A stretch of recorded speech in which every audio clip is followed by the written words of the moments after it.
Hey guys, it's your pal Victor here from Cult Classics and Cult Following, and tonight we're going to be talking about The Night House. Stay tuned.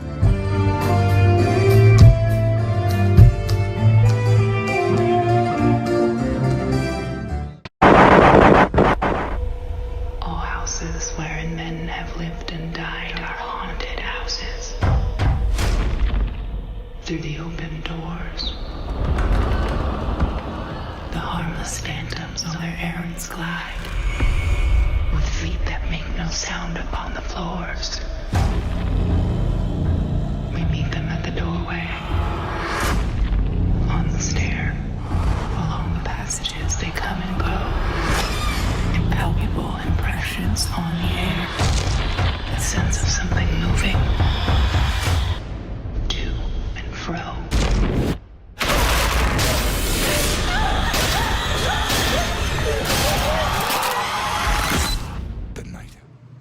So we just watched The Night House, a new film from director David Bruckner, and starring Rebecca Hall, who you might know from The Prestige or Iron Man 3 or the 2016 indie dark comedy drama Christine.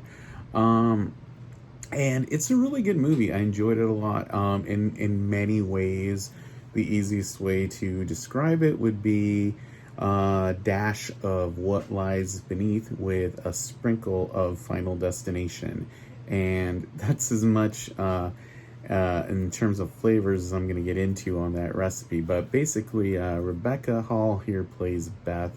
She is a widow who's also a school teacher, and her husband is a well-known, famous architect who recently committed suicide quite out of the blue and tragically. And most of the movie is a character study of how Beth deals with the grief / is haunted by a presence at the lake house, which may or may not be her husband, because he left a note that said, "There is nothing is after you, you're safe now." And this kind of opens up a little breadcrumb trail that she starts following, and she discovers that her husband built a mirror reverse floor plan of their house across the lake.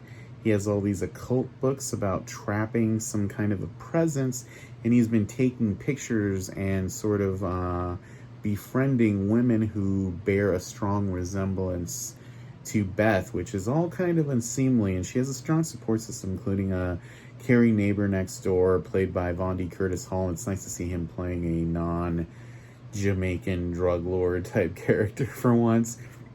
And the other teachers at her school also kind of trying to get her to come out of her, darkness and despair, because apparently she had a near-death experience near when she met her husband. He's been helping her keep it at bay, and now she's lost her support system.